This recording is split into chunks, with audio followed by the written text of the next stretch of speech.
Tony Edwards defending the seat of Toddbrook for Labour. You've been a councillor here for 4.5 years, but here we are in April 2022. Can you give me a flavour of some of the issues when you're knocking on the doors that are coming up? Well, the sort of issues that come up in Toddbrook, I mean, people are worried about the economy, very worried about the economy, and they're particularly worried about issues like the cost of living crisis. I was looking the other day on the statistics, universal credit statistics. There's something like 11,000 people in Harlow who are currently on universal credit. Universal credit's been increased by 3% this year. Inflation is running at 7%. Of those, about 4,000 are in work. So there are 4,000 people in work who are very, very worried. Now, that sort of discussion does get reflected in terms of when we knock on people's doors. They are worried about how they're going to pay their fuel bills. They are worried about the fact that food and that sort of thing is increasing. In terms of the other sort of issues around the ward, the perennial one of parking comes up, and we are trying to do some work currently in this area between Barmead and Barmead and 5 Acres area to look to see whether or not some parking stuff can be done there. There's the old issue of potholes, which everyone complains about, and we continue to flag that up with the county council. We had a bit of success on that one actually. We did a fair bit of campaigning around Northbrooks, and one of the Northbrooks roads was eventually resurfaced, so I was quite pleased about that one. So when people do complain to you, etc., do they, because you're looking for their vote, yes, can you convert that from complaint to vote? Well, certainly try. I mean, I think basically what people want to see is some results, or the very least they want to see that you're going to take action on something. So I always try and make certain that if somebody refers something to me, certainly if they do it via email, wherever I'm sending that email, I make certain they get a copy of it so that they can track for themselves what's happening.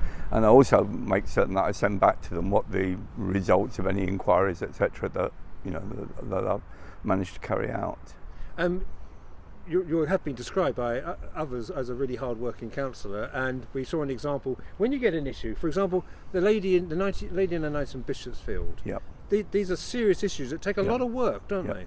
Well, they do, in the sense that what concerned me about that was that there'd been problems with the lights in Bishopsfield going back a couple of years. Someone contacted me, and then COVID got in the way, and it just sort of disappeared, as it were. And then I got an email, and if I remember rightly, it was March time. I got an email sort of saying, look, there's a woman who's recently broken her femur and the lights have been out, etc. And then I looked at it and sort of thought, well, how come it's taking so long to do this? And the responses that I got was pretty feeble, at which point I thought, well, no, this needs to be elevated, which is the reason why I raised it in the Harlow Council. And I'm happy to say, I was speaking to her the other day, and one of the lights at least has been repaired. There's another light down in Charters Cross, which is still an ongoing issue, and that has taken, I know, about sort of 4 months at least of continual nagging. When you get the people who maybe online, on our forums, on our website and our comments, etc., say, oh, Labour did nothing since 2012 and the town declined, do you recognise that? Do you agree with that? Well, I was looking at you did a comment article following that last election. You basically said that Labour had a fair bit to be proud of, but we didn't actually shout about it enough, and I would go along with that. I mean, when I look back at it, I mean, for example, over COVID, I mean, we processed well over £32 million worth of government grants out to businesses and out to individuals. You wouldn't have known that necessarily from. We also did a whole lot of work setting up the community hub at the time, where we supported hundreds of people, literally hundreds of people, with things like making certain they got prescriptions, making certain they were getting their food in, making certain they weren't lonely, etc. All within a relatively short space of time. On top of that, we also did. You have to remember, when Labour were in power, the government support to local authorities dropped by something like 70%. So in that time, we were looking to try and preserve what services we had, make certain that they were provided in an effective way, and also having to combat with a reduction in income of around about 70% government support grant. So when you then say, well, okay, we also then did things like we made certain that the town park, for example, we got lottery funding for the town park. We refurbished the paddling pools. We set up the men's shed. We did a whole lot of work with Essex County Council and the LEP in terms of creating the enterprise zone. So there was a huge amount. We refurbished a whole lot of houses, a whole lot of different council houses, certainly in terms of kitchens and fittings, and we did a fair bit of work on external cladding as well.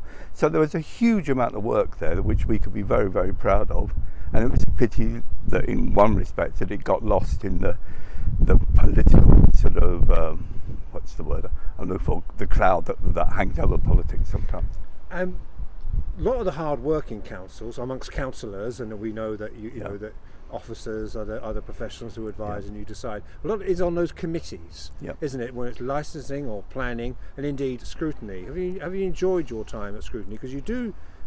When I've attended, and for example the one on policing, you do hold feet to the fire, don't you? Well, I certainly try to. I mean, I've been chair of scrutiny now for nearly 2 years. And in that time, we've looked at a sort of range of subjects. We've had 2 meetings with the police. We've been particularly concerned about issues around supporting people with stuff like either domestic violence or sexual violence in some ways. And there's some ongoing work that's been done with them on that. Again, going back about 18 months, 2 years ago, there was a whole lot of problems in the town centre. Now we met, and I also tried to work cross-party in that occasion, because we involved Robert Halfon, we involved to actually tackle the police and say, what are you doing? What's happening as far as town centre policing? And then we as a district council made certain at that time that we recruited 3 additional community support officers to try and tackle the issues. Now those issues are still around in some ways, and then we still have to hold the police to account in terms of saying, well, okay, what is going on in the, how are you addressing the town centre issues? How are you addressing the issues around the, around the town? And we meet with them. One of the proudest things when I look back at that couple of years, was one of the things I'm proud of, was that we actually started to look at accommodation needs for people with learning disabilities. Now that hadn't been done in the town for a number of years, way back in the 80s, if I remember the last time they sort of looked at it. So to raise those sort of things on the agenda. We're also going to look on things like allotments, which we're looking at the moment. And we looked at the paddling pools. I mean, in terms of the paddling pools, there was an idea to have splash parks right the way across the town. That then met with disapproval. So we re-looked at it again, and we did manage to get all of the paddling pools refurbished. And there will be a splash pool going on over in Staple Tie eventually. Finally, do you enjoy being a councillor? I do enjoy being a councillor. It's at times it's hard work, at times it's frustrating, but equally at times and I've been primarily a backbench councillor, and every once in a while you do get some minor victories, and that's great for great for me. I feel good about it, but it's also great for the people that actually get something resolved, and so yes, I enjoy it.